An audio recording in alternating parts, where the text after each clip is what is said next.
Welcome to the AI Chat Podcast. I'm your host, Jaden Schaefer. Every day, I cover cutting-edge AI news and talk with the leaders behind it, breaking down what it means for your life and business.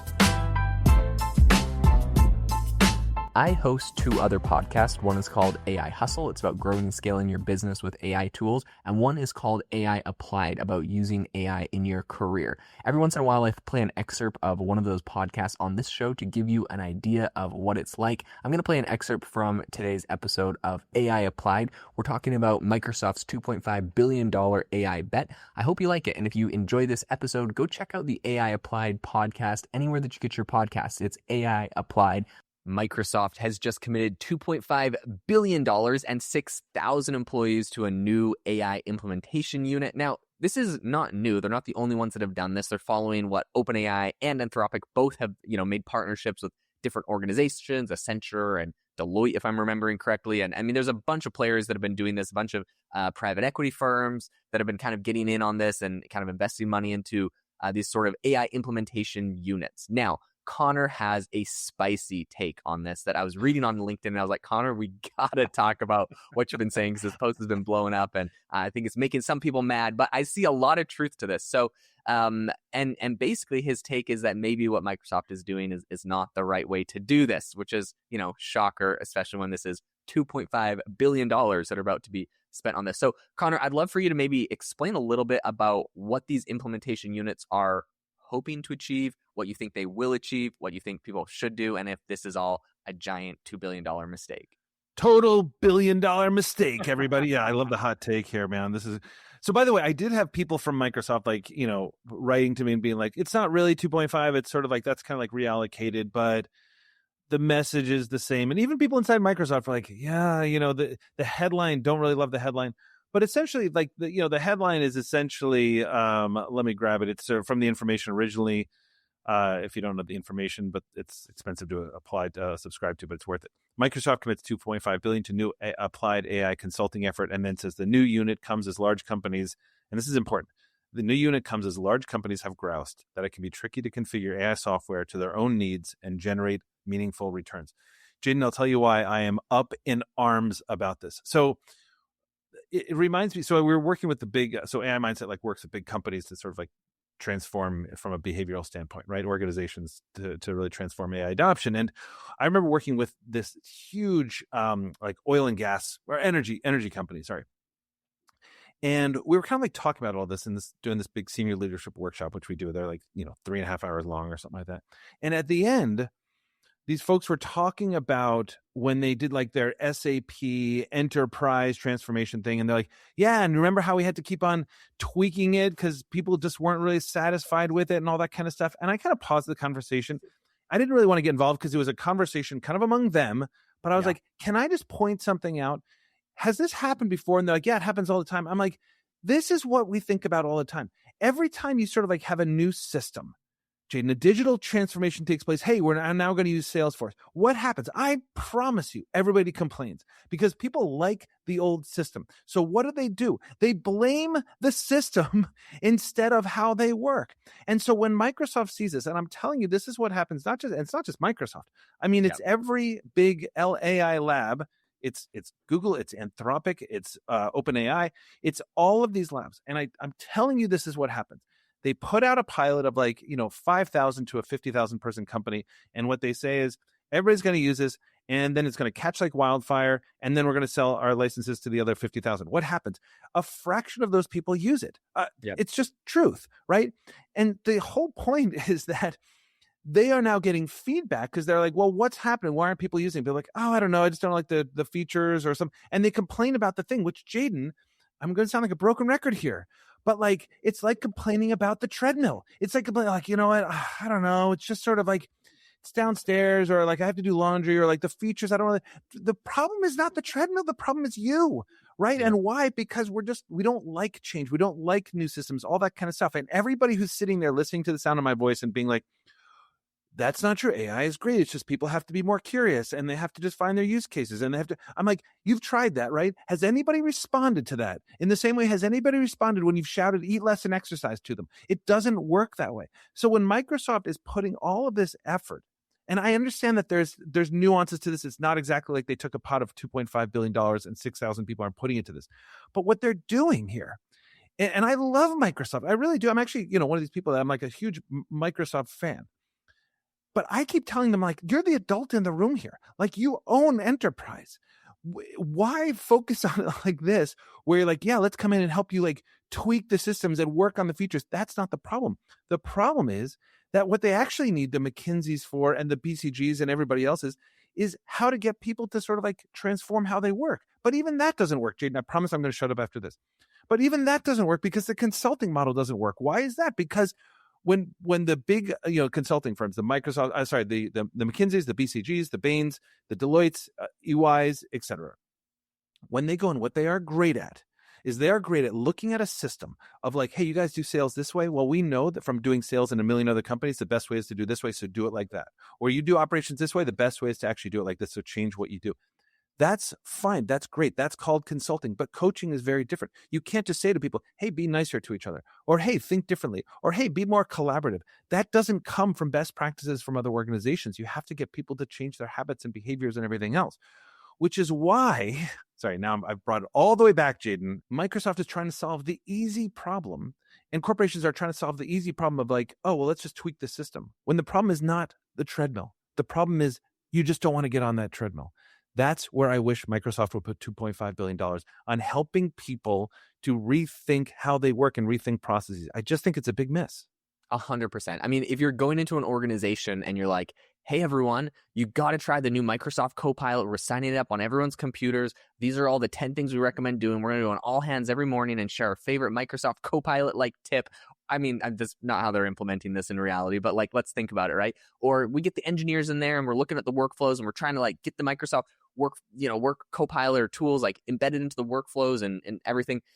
That's not how you drive the big change. The big change comes from individual people getting a spark and realizing, oh my gosh, look how capable this is. Look how much time I can buy back for myself personally to work on the parts of my job that I like doing, automate the repetitive, mundane parts. Like, as soon as someone gets that spark, you don't need to spend $2.5 billion to convince them to use it.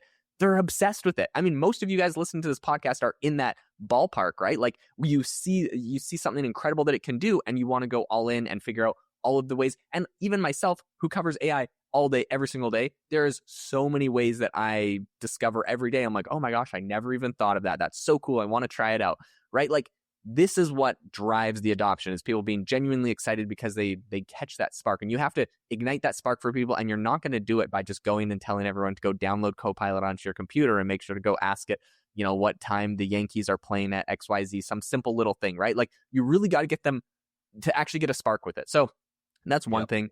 And the other thing that I think for me is just, I mean, like, it's just so much money that could be spent in so many other places. I know you said Microsoft was like, oh, it's not really 2.5 billion. I mean, it's just kind of the way the presser goes out or whatever. But I just think that there's a lot of ways. In your opinion, Connor, and from a lot of the consulting that you've done with organizations, what's the best way for people to help others in the organization catch that spark? Yeah, I love that you call it the spark. So the thing that we figured out, I think, in this whole thing is the reason why we don't teach use cases and we teach process instead is that use case is just encouragement. Come on, guys, find your use cases. It's sort of like, come on, guys, don't you want to feel better? Like, get out there and run. Like, that doesn't work. You have to put processes in place. So for some people, we do it through this whole behavioral thing, which actually drives a lot of spark because people are like, oh, I didn't think of it like that. It's actually like this and not like that. So that gets a lot of people kind of like with that spark. But we can't get everybody. We just can't. So then the people that we don't get, we have to put a process in place. Right. So let me attack those two sides. Right. So first of all, Jaden, I totally agree on the spark. The only thing that drives AI adoption, first of all, it has to be driven at the individual level, unless you're talking about AI in a product, right? Like Jaden's AI box, right? Like, that's your product keeps getting better and better and better because of AI, right? Like, I mean, and that's awesome. But for individuals at a company, when you're trying to drive value, it has to happen at the individual level because you're paying people to drive value for your company. You don't have like some people and some robots. It's all people. So what do you do in that case? You want to have everybody have their spark. And the problem with the spark is that it often happens outside the scope of work. Anybody listening probably has had that spark, as you said, right? I want to know, like, how many of you have found that spark in a personal thing versus a work thing? Because I find it's often in personal, right? You're like, oh my gosh, I spilled, coffee on this, and and all of a sudden ChatGPT gets you out of a bind. You're like, oh my gosh, like it doesn't Yep. usually come because somebody discovered how to write an email faster. That Yep. who's that like being like the genie has come out of the bottle, right? No, it's like Yeah. it's not exciting. It doesn't get you sort of like wanting to stay up all night, like just working with AI. It doesn't get those things. So then how do you drive that if you sort of like if people just aren't finding that spark, right? So again, like in our training, like we get a lot of people, but we don't get everybody. So the people we don't get, we have to have like the people leaders in those organizations put processes in place, like meetings, things like that, where AI is integrated, and we have specific ways of doing this, but like where AI, you can't get to the end of the day without going through AI in some way, because then it's sort of like forcing people. It's almost like, hey, listen, guys, to start the day at this company, we're all going to go out on a 2-mile walk or whatever.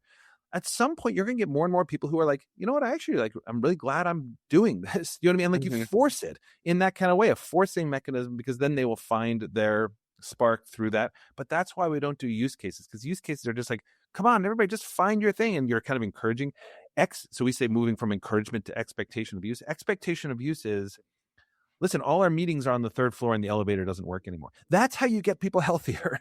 Do you know what I mean? Like you're just saying, like people have to go through a process. So that's how we've had success on that. And I just wish, again, Microsoft, to my friends at Microsoft, you are the adult in the room here. Like you are able to do this. Like you own enterprise. I mean, obviously, so does IBM, so does Google, so does SAP, so does Salesforce. A lot of these places do. So I'm kind of speaking to them as well. But if you focus on how you get people to change their processes rather than the tool itself, then they're going to buy your product at scale, like because they'll have that spark. That's what gets me probably, as you can see, overly excited. But that's how we think about it. Yeah, and I mean, the last thing that I'll say is there also is an issue in a lot of organizations where I feel like the companies themselves are not doing enough. And like you mentioned, that forcing function is so important because I feel like the companies themselves are not doing enough to encourage or push people. Maybe they had early like bans on AI. Maybe they just never encouraged it. Maybe they never rewarded it. And I mean, there's all sorts of absolutely ridiculous reward systems like who's using the most tokens. Okay, Yeah, terrible ideas, but like terrible. genuinely getting people to leverage these tools because the things I'm seeing a couple different things. Number one, a lot of the software companies I use and the scrappier, savvier startups, they are churning out new features every 2 weeks because they just can. And it's like, it's actually blowing my mind. There's a bunch of companies I've followed for a long time, and the rate that they're able to just put out these incredible features or rebuild their entire platform is so impressive to me. And I understand why, because I'm doing the same thing with all my software and platforms and tools, but I'm not seeing it from all companies. And the companies that I'm not seeing it from, for example, I mean, there's just so many people where you realize that we are sort of in a bubble. There's some people that are really taking advantage and there's some that are just not. I was recently talking to someone and he's a developer at like a big gaming studio.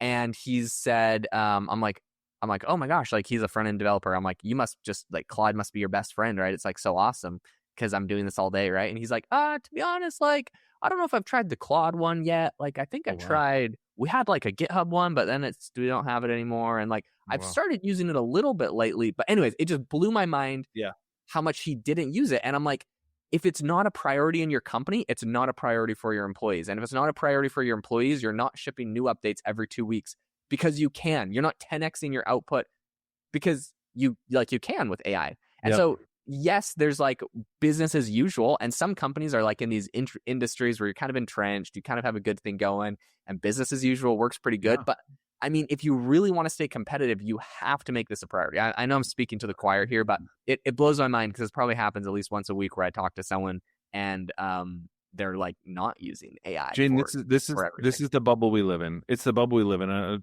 Just to close that out, like just remember, guys, that like two things. First of all, we live in a bubble. Anybody listening to this show lives in the bubble. A lot of people are not, excuse me, using AI.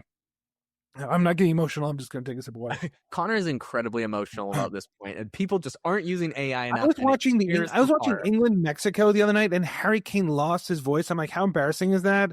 And he had a much bigger audience, so I think I'm okay.